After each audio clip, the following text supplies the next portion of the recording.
আসসালামু আলাইকুম। পঞ্চম অধ্যায়ের আরও একটি পর্বে তোমাদের স্বাগতম জানাচ্ছি। তো এই পর্বে আমরা অষ্টক ও দুইয়ের নিয়ম সংক্রান্ত যে এমসিকিউগুলো রয়েছে সেই এমসিকিউগুলো আমরা সমাধান করার চেষ্টা করব। তো চলো আমরা প্রশ্নগুলো একটু দেখি এবং সেই প্রশ্নগুলোর অ্যান্সার বোঝার চেষ্টা করি।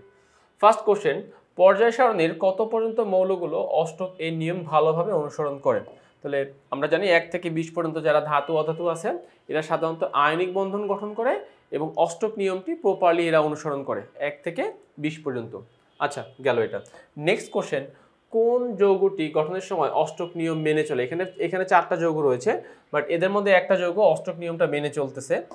যৌগটি আর কেউ না, ক্যালসিয়াম ফ্লোরাইড।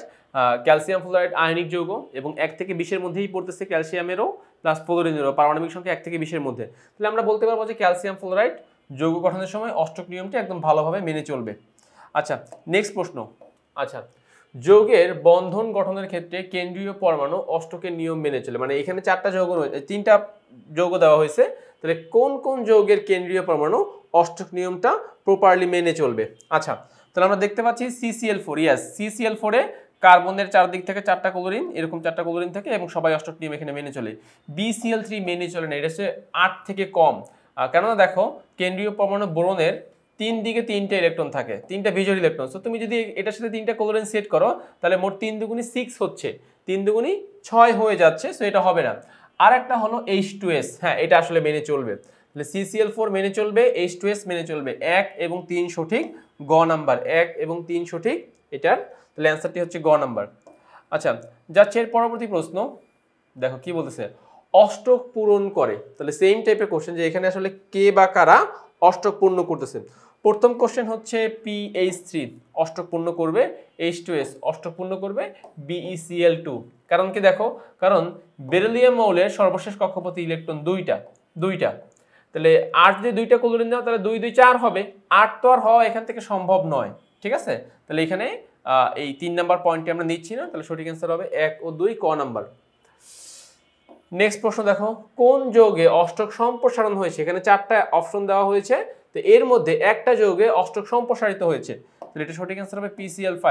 এখন কেন PCl5 কে আমরা অষ্টক সম্প্রসারণ বলতেছি খেয়াল করো। ফসফরাস মৌলের সর্বশেষ কক্ষপথ ইলেকট্রন 5টা, 1 2 3 4 5। ফসফরাস মৌলের সর্বশেষ কক্ষপথ ইলেকট্রন কয়টা? 5টা। এই 5টা ইলেকট্রন কি করবে? 5টা ক্লোরিনের সাথে যুক্ত হবে, যেহেতু PCl5 বলছি। তাহলে মোট ইলেকট্রন কয়টা হয়ে যাচ্ছে? দেখো, এর সাথে যদি আরো একটা করে ইলেকট্রন নেই তাহলে কি মোট 10টা হচ্ছে ইলেকট্রন। 5 দুগুণী 10, ইয়েস। তাহলে 5 দুগুণী 10 হলে কি অষ্টক নিয়ম ফলো করছে? না, এখানে অষ্টক নিয়ম ফলো করা হয় নাই। তাহলে এই জন্য আমরা বলতেছি যে PCl5 যৌগে অষ্টক নিয়মটা প্রপারলি মানা হয় নাই বা অষ্টক সম্প্রসারিত হয়েছে। আচ্ছা, নেক্সট প্রশ্ন, কোনটি অক্টেট নিয়ম মেনে চলে না? অক্টেট মানেই হচ্ছে অষ্টক, অক্টেট মানেই হলো কি অষ্টক। সো অষ্টক নিয়ম মেনে চলে না কে? অষ্টক নিয়ম মেনে চলবে না BF3। এখন এটা কেন হবে এরকম, যেটা অলরেডি একটু আগেই বলেছিলাম। দেখো, বোরনের সর্বশেষ কক্ষপথ, আমি কিন্তু ভিতরের কক্ষপথটা দিলাম না, এখন বুঝতে পারবা যে বোরনের সর্বশেষ কক্ষপথ ইলেকট্রন থাকে 3টা। তাহলে 3টা ফ্লোরিন এসে সেইগুলা 3টা ফ্লোরিন আসবে, 3টা ফ্লোরিন এসে সেই বোরনের সাথে যুক্ত হতে পারবে। তাহলে মোট ইলেকট্রন হয়ে যাচ্ছে কত? 3 × 2 = 6। তাহলে কি অষ্টক হলো না? এই জন্য বলতেছে যে অক্টেট নিয়ম মেনে চলে না।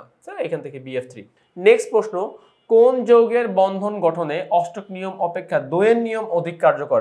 আমরা জানি যে সমযোজী যৌগের ক্ষেত্রে অষ্টক নিয়ম অপেক্ষা দ্বয়ের নিয়মটি অনেক সময় বেশি কার্যকর হয়। তাহলে এখানে আমার অ্যান্সার হবে অ্যামোনিয়া। এখন কেন আমরা অ্যামোনিয়াকে দিলাম? প্রথম কথা, দ্বয়ের নিয়মটা সাধারণত যদি হাইড্রোজেন থাকে তার বেলায় এটা অ্যাপ্লিকেবল হয়, হাইড্রোজেন থাকলে, নাম্বার 1। আর নাম্বার 2, তো আমরা জানি যে সমযোজী যৌগ গঠনের সময় সর্বশেষ কক্ষপথে এক বা একাধিক জোড়া ইলেকট্রন থাকে, সেক্ষেত্রেও এটা হতে পারে। তো তাহলে বলা যেতে পারে যে হাইড্রোজেন যেহেতু রয়েছে, মানে এখানে দুইটা শর্তই ফিল আপ হচ্ছে, হাইড্রোজেনের পক্ষেও দ্বিত্ব অনুসরণ করা সম্ভব হচ্ছে, প্লাস অ্যামোনিয়ার সর্বশেষ কক্ষপথে এক বা একাধিক জোড়া ইলেকট্রন রয়েছে। সো বোথ কেসে আমাদের প্রপার, মানে এই 4টা অপশনের মধ্যে সব থেকে বেশি যেই অ্যান্সারটা সবচেয়ে বেশি সঠিক সেটা আমাদের অ্যামোনিয়া। এই জন্য অ্যান্সার হচ্ছে গ নাম্বার।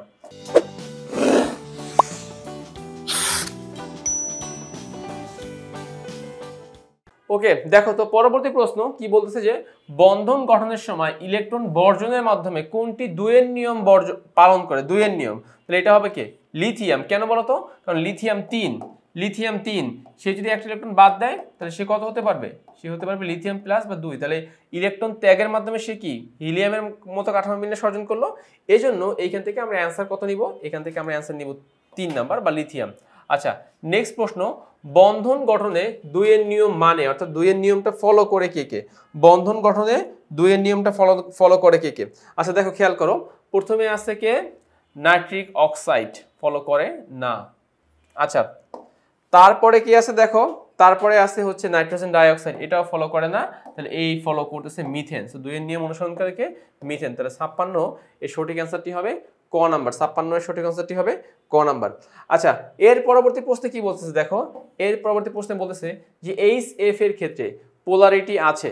হাইড্রোজেন ফ্লোরাইডের ক্ষেত্রে কি আছে? পোলারিটি আছে। ইয়েস, অবশ্যই তার তার পোলারিটি ধর্ম রয়েছে। নেক্সট 2 নাম্বার দেখো কি বলতেছে যে 2 এর নিয়ম মেনে চলে HF, তাহলে অবশ্যই হাইড্রোজেন ফ্লোরাইড 2 এর নিয়ম মানবে। একটা করে ইলেকট্রন শেয়ার হবে, ও একটা শেয়ার করবে, 2 এর নিয়ম মানবে। পানিতে দ্রবণীয়, এটাও সত্য। সো এখানে সঠিক অ্যান্সারটা হচ্ছে 4 নাম্বার। এখানে সঠিক অ্যান্সারটি কত? HF এর ক্ষেত্রে সঠিক অ্যান্সারটি পাচ্ছি আমরা 4 নাম্বার। আচ্ছা, এরপরের প্রশ্ন দেখো কি বলতেছে যে X এবং Y, তাহলে X কে গ্রুপ 13 পর্যায় 3, গ্রুপ 13 পর্যায় 3 তার মানে হচ্ছে অ্যালুমিনিয়াম, তাই না? আর গ্রুপ 17 পর্যায় 3 তার মানে ক্লোরিন। তাহলে AlCl3 এর কথা বলতেছে, AlCl3 এর কথা বলতেছে। সো AlCl3 সম্পর্কে আমরা কি জানতে পারতেছি দেখো, যৌগটি আর্দ্র বিশ্লেষিত হয়, মানে পানিতে দ্রবীভূত হয়। ইয়েস, সত্য। যৌগটির জলীয় দ্রবণ অম্লীয়, আর যৌগটিতে অষ্টক পরিপূর্ণ। দেখো, যৌগটিতে X এর অষ্টক পূর্ণ, এটা মিথ্যা। X এর অষ্টক অপূর্ণ। তাহলে জলীয় দ্রবণ অম্লীয়, এটাকে আমরা কেন কারেকশন বললাম? কারণ দেখো, অ্যালুমিনিয়াম ক্লোরাইডকে যদি আমরা পানির সাথে বিক্রিয়া ঘটাই, তাহলে এখান থেকে একটা অ্যাসিড এবং একটা ক্ষার পাবো। অ্যাসিড হবে HCl আর ক্ষার হবে কে? Aluminium hydroxide. অ্যাসিড হবে HCl আর ক্ষার হবে অ্যালুমিনিয়াম হাইড্রোক্সাইড। তো দ্যাটস ওয়াই আমাদের এখান থেকে সঠিক অ্যান্সারটা হচ্ছে AlOH3। তো এখন অ্যাসিডটা যেহেতু শক্তিশালী, তাহলে যৌগটির জলীয় দ্রবণ এজন্যই কি হবে? অম্লীয় হবে। আর বলতেছে যৌগটিতে X এর অষ্টক পূর্ণ, তাহলে X এর অষ্টক পূর্ণ না, বলতে X বলতে অ্যালুমিনিয়ামের অষ্টক পূর্ণ, তো এটাও মিথ্যা। তাহলে 1 এবং 2 নাম্বার সঠিক, তার মানে ক নাম্বার। এখান থেকে সঠিক অ্যান্সারটি হচ্ছে ক নাম্বার। আচ্ছা, তো উদ্দীপক পড়ে আমাকে 2টা প্রশ্নের অ্যান্সার করতে হবে। Sulphur plus oxygen is equal to sulphur dioxide, আর sulphur dioxide plus oxygen is equal to কি হবে?